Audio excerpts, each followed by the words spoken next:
Setelah sampai di kilometer 0 tetap lurus saja, ambil jalur kanan, lurus saja, yaitu di tol Jakarta Cikampek.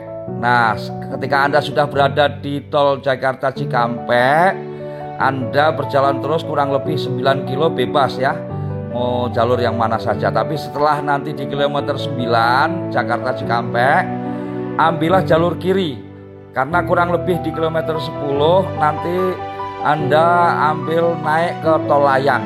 Kalau Anda menggunakan tol mobil pribadi, maka naiklah di tol layang. Ambillah jalur kiri. Assalamualaikum warahmatullahi wabarakatuh. Apa kabar sahabat di mana saja berada? Tentunya kita semua dalam keadaan baik.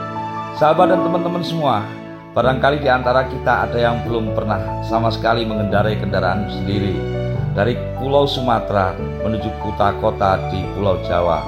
Nah, pada kesempatan kali ini saya akan memberi panduan singkat yang mudah-mudahan bisa membantu teman-teman semua yang perdana mengendarai kendaraan ke Pulau Jawa, yang tentunya akan melintasi ibu kota atau kota Jakarta.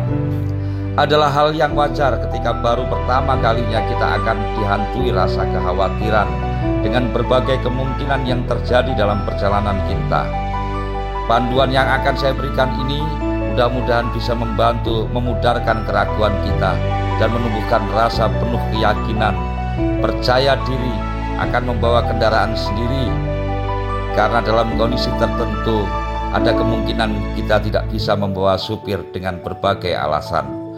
Barangkali panduan dan tip yang saya berikan ini tidak akan berarti apa-apa buat para senior atau yang sering melintasi kota-kota di Jawa dan Sumatera. Kepada kawan-kawan yang senior, mungkin bisa memberi saran yang lebih baik di kolom komentar nanti.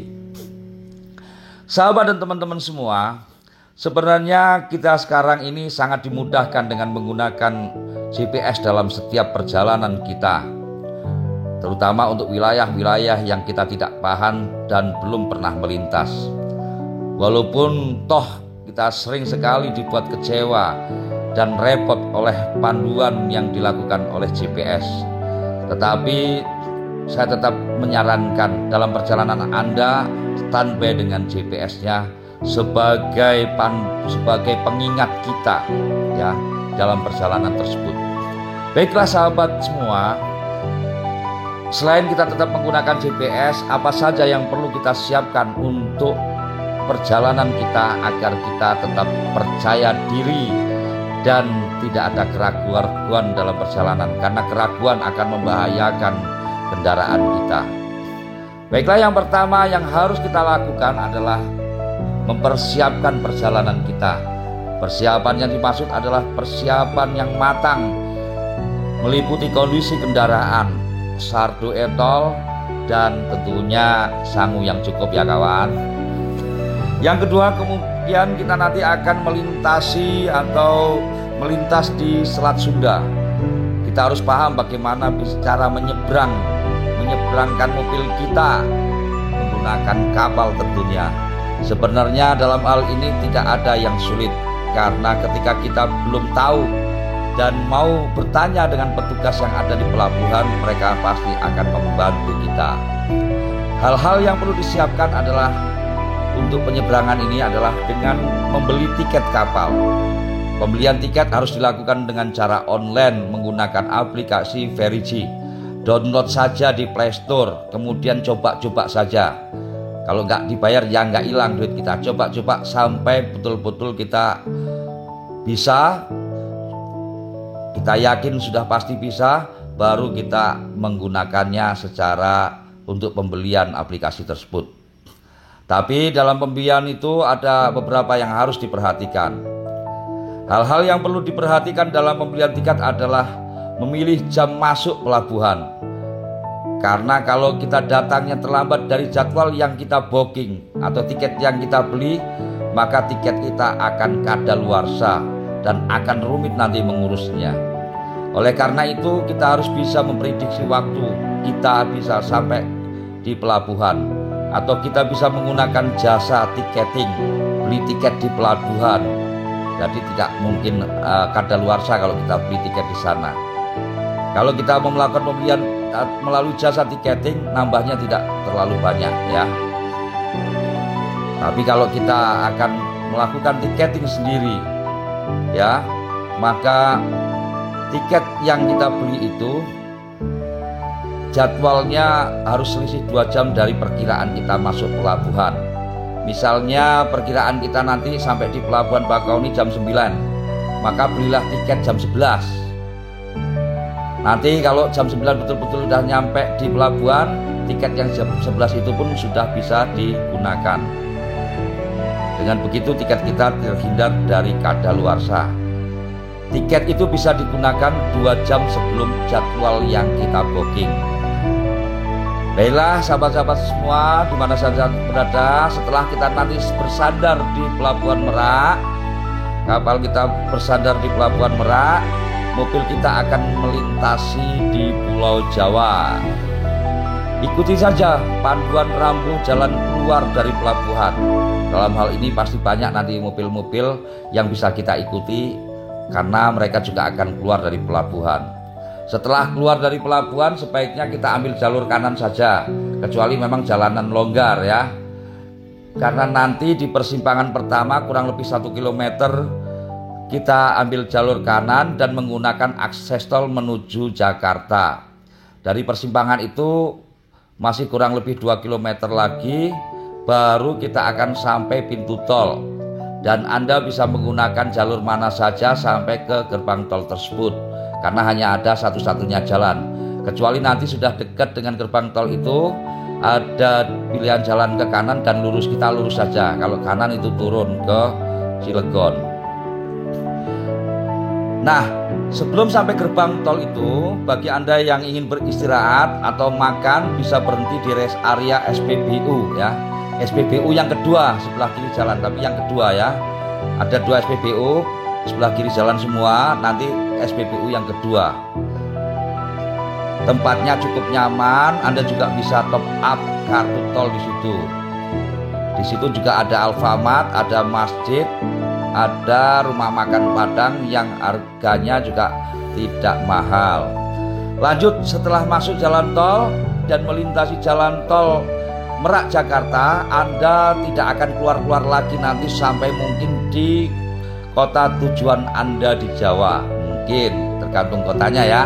Yang sering dikhawatirkan oleh para pemula adalah saat melintas kota Jakarta. Tenang saja, ketika Anda mengikuti panduan ini mudah-mudahan tidak sasar dan tidak akan sulit tentunya. Karena dari Merak sampai Cikampek itu Anda hanya akan melewati 2 gerbang tol saja. Gerbang tol yang pertama adalah gerbang tol Cikupa ya. Di gerbang tol Cikupa itu Anda hanya akan bayar dan terus lurus saja sampai nanti di kilometer 1 ya, kilometer 1 sampai 0 itu, antara 0 dan kilometer 1 ya. Baru nanti Anda akan keluar tol, memilih untuk tol lingkar dalam. Jadi sepanjang dari Merak sampai ke Jakarta sejauh 98 km itu Anda sama sekali tidak keluar tol. Tapi nanti di kilometer 1 Anda siap-siap ambil jalur kiri, keluar tol, ambil tol lingkar dalam. Nah, setelah bayar tol di kilometer antara 0 dan 1 itu nanti ya, setelah bayar tol Anda langsung ambil jalur paling kanan. Karena setelah bayar tol itu, setelah gerbang tol itu ada 3 jalur. Ambillah jalur yang paling kanan, naik sedikit, belok ke kanan, kemudian turun. Anda sudah bergabung di tol kota Jakarta, kurang lebih di kilometer 12 ya. Terus melaju dari kilometer 12 itu nanti sampai ke kilometer 0. Setelah sampai di kilometer 0 tetap lurus saja, ambil jalur kanan, lurus saja, yaitu di tol Jakarta Cikampek. Nah, ketika Anda sudah berada di tol Jakarta Cikampek, Anda berjalan terus kurang lebih 9 kilo bebas ya, mau jalur yang mana saja. Tapi setelah nanti di kilometer 9 Jakarta Cikampek, ambillah jalur kiri karena kurang lebih di kilometer 10 nanti Anda ambil naik ke tol layang. Kalau Anda menggunakan tol mobil pribadi, maka naiklah di tol layang, karena kemungkinan macetnya lebih kecil ketimbang harus mengambil jalur kanan melalui jalur bawah. Kalau Anda menggunakan tol layang, nanti Anda turun di kilometer 48. Setelah turun masih terus aja sampai ke gerbang tol Cikampek. Nah, setelah Anda bayar tol di gerbang tol Cikampek, tinggal terserah Anda. Kalau tujuan Anda ke Jawa Tengah dan Jawa Timur, berarti Anda terus saja sampai mungkin keluar di kota tujuan Anda. Kalau Anda tujuannya Jawa Tengah atau Jawa Timur, jadi tidak keluar tol lagi, ambil jalur kanan terus sampai nanti kota tujuan Anda. Tetapi kalau Anda mau ke Bandung, nanti Anda keluar di tol Cipularang, kemudian setelah itu pindah ke Purbalenyi sampai dengan kota Bandung. Nah, demikianlah, mudah-mudahan ini bermanfaat. Jadi ada yang harus disimpulkan kemudahannya ya. Kalau Anda itu nanti mau ke Jawa ini masih pemula, sebenarnya mulai masuk gerbang tol Merak itu sejauh 98 nggak usah tolah-toleh, sudah lurus saja, nggak usah tolah-toleh pintu keluar sejauh 98 km. Nanti di 0 km atau kurang lebih nanti di kilometer 1 Anda siap-siap ambil kiri. Nanti kalau sudah ada pilihan jalan untuk tol lingkar dalam Cikampek, nah sampean keluar tol itu dan setelah bayar tol melewati gerbang tol itu langsung ambil jalur paling kanan. Setelah itu sejauh 12 km sampai dengan Jakarta Cikampek masih ambil jalur paling kanan. Setelah dari di tol Jakarta Cikampek itu kurang lebih 9 sampai 10 km ambil jalur kiri untuk naik di tol layang.